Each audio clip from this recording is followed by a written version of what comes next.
What's up, everybody? I am Ken Levitsky, and welcome back to another video of Ken's Fund the Dream project. That's right. If you didn't check out my first two videos, which were my Invincible collection, Box 1 and 2, the Fund the Dream project is selling my comic book collection to fund not only getting out of personal debt that I made when I was stupid and young, but it's also to fund my dream. And my dream is to release my own comic book this year. That is a dream. Another dream. Movies, you know. I've done a feature length, I've done some shorts. I want to keep doing it. I've had a lot of fun. My first short film popped up in a horror movie festival this year. And it was great. It was a great experience. There was a Q&A segment where there was an interviewer asking questions, and I was answering them. It was insane. It was so exciting. But yeah, so that was Horror Hound. That was the Horror Hound Film Fest. And I'm bringing up horror because today's topic is very much horror related. Yes, I will be selling my Something is Killing the Children series. I have been getting this one right from the start. James Tynion is an awesome writer. Awesome writer. What he did on Justice League Dark blew me away. It was creepy. It was action-packed. It was exciting. It was character-driven. I loved it so much.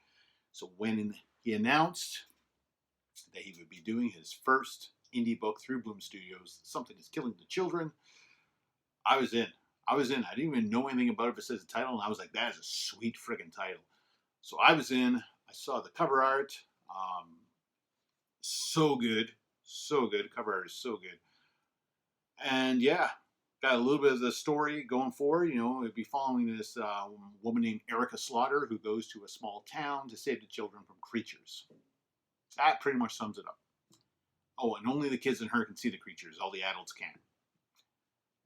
This has got to be a movie or TV series, you know, because I love reading it, and now I want to watch it. I want it into my eyeballs. I want to inject it straight into my eyeballs.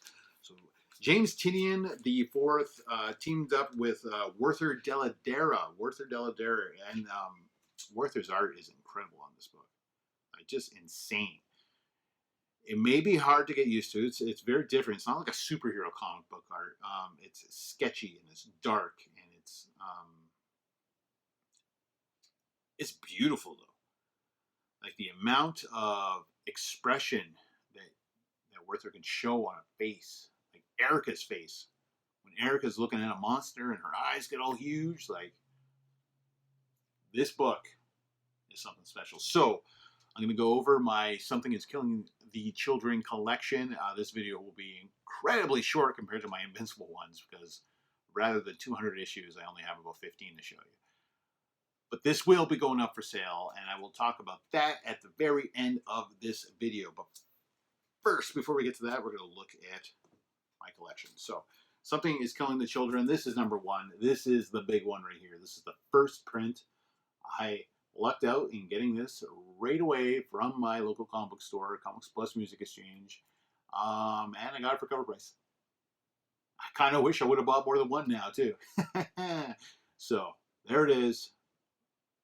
Amazing cover. I love it. It's so simple. What I really love is the title. I love the Something is Killing the Children just like taking up 3/4 of the page. And this runs for the whole series. Like, Something's Killing Children. And then you get some art. But the art runs right through the whole cover behind the title. I love the way it's done. It's very original. It's very eye-catching. It's like this sketchy text, you know. And trust me when I say this book is not only gory, but it is scary. Like, it is scary at times. So if this was a movie or TV series, yeah, it'd be one to watch with the lights on. Awesome stuff. Awesome stuff. All right, so we're at cover B. Cover B is by Jay Lee. It is a virgin cover, which means there is no title whatsoever. But we get Jay Lee kicking ass like he always does with the artwork there. We got Erica holding her little octopus, and that would be the Little Octopussy's first cover appearance in this series. Cover C. Jenny Friesen. Oh my God, is this a beautiful cover. This cover right here. And I just missed out on the foil variant too when this came out, which sucks. And same with the black and white. There was a black and white one, and I believe a black and white with like red blood. All versions of this are absolutely gorgeous. But yeah, this cover is incredible. You know, you got Erica holding the knife over top. You got the monster's eye lining up with hers.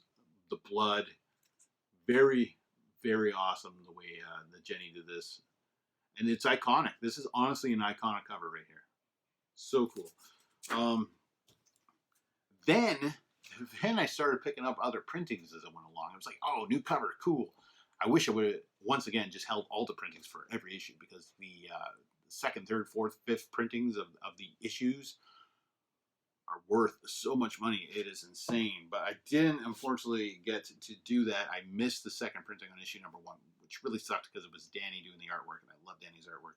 But this is the third printing of issue number 1. Erica looking up at all the missing children on the board there. And then this is the fifth printing of number 1. What I really love is that every printing is a new cover. I really appreciate it when comic book series do that. New covers on the new printings. It's too easy to just change the color of a background, or change the color of the font, to do all that kind of stuff. It's just too easy. So if you can do a new printing with a brand new cover, that impresses me.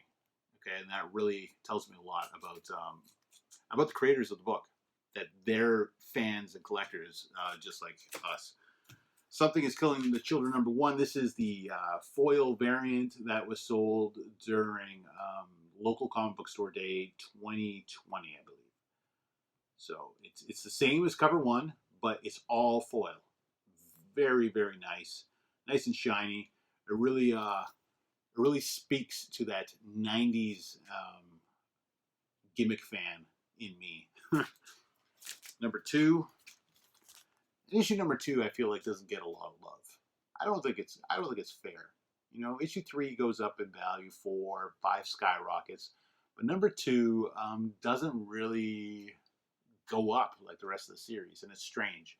So this one right here deserves more attention, deserves more love. Number 3. That's nice. Cover 4. Once again, Somebody's Killing Children. A little bit of artwork right here. The same theme running through the series. So this is issue 4. Issue number 5. Issue number 5. This one blew up. This is probably the second issue that's worth the most after number 1. For main covers. Obviously, all the incentive covers and all the exclusive covers, like it got stupid for a bit. I'm gonna be honest with you, it got dumb. Like there was like 6 retailers doing exclusives plus a 1 in 10 variant and a 1 in 25 variant. Like if I was a completionist for this series, like I was for like Invincible, I'd be living on the streets right now, eating bread and water, if I was lucky. Most likely just eating trash. Because there's people out there that are like buying every cover of this 3 or 4 or 5 times over. Like there's a fan group on Facebook. Blows me away what these people have. And they're all like CGC too. So they got like 5 covers of this, all CGC. Here's my Something is Killing the Children bedroom. Every wall is covered. It's like there's only been 15 issues of this series. It's mind-boggling. Mind-boggling. But good for you. Good for you. If you're a huge fan of the series, clearly larger than me. I find that I'm a huge fan of the series. But you guys take it to a whole nother level, so good for you. Number 6. Number 7.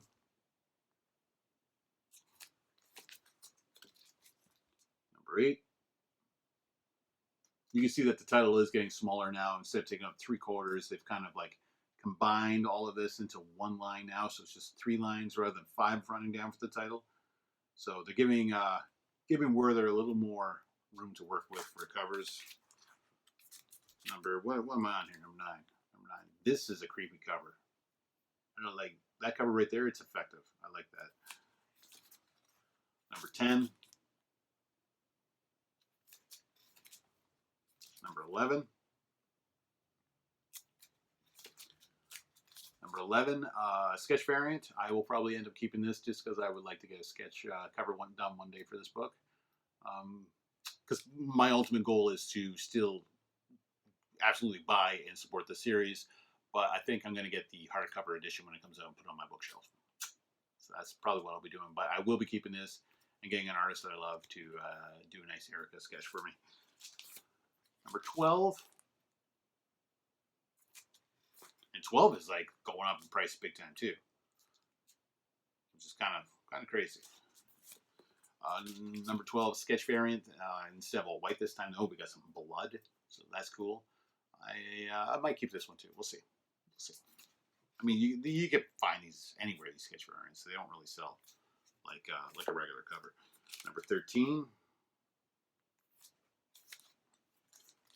Number 14. And now, if you have read this series, like, this is a pretty heartbreaking cover.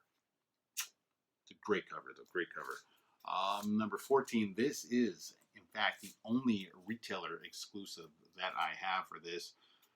It was done by ECGCE and Izzy Comics and Collectibles. You had to be a member of that Facebook group I was just talking about in order to even get in on this. And I lucked out because I was a group member. So this is a beautiful cover, though. It really is. So this is number 14. I forget who the artist was on this exclusive, but it is a Virgin variant. And it's quite stunning, actually. It's a really great variant cover. And then here's a little certificate in the back. It's a little foil card. Oh, it's sliding away. It's sliding away. There it is.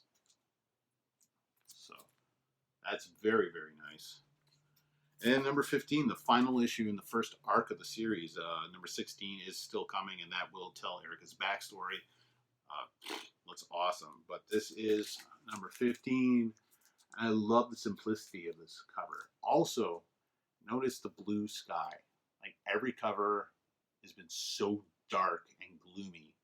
And then this one, blue sky. Blue sky's ahead, and Erica's on her way out of town. And it's just, it's a great cover when you look at the story as a whole and what she had to go through during those 15 issues.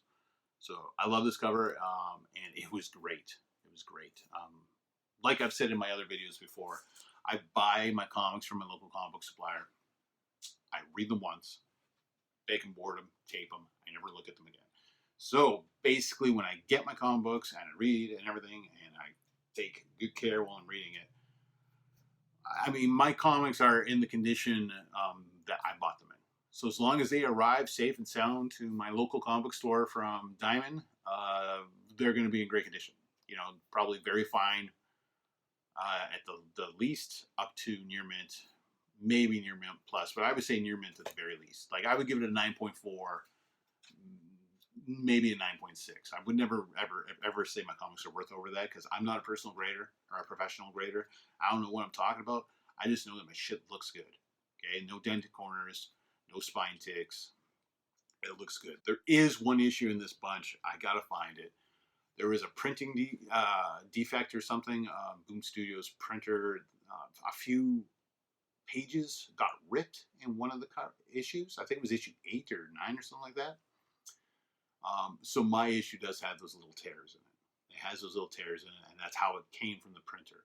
And this is a huge problem. Like, so many of the issues out there have this problem. So unfortunately, mine does. I'm going to have to find out which one it is, so when I post it, I can mention that on my listing. But yeah, everything I just showed will be going up for sale.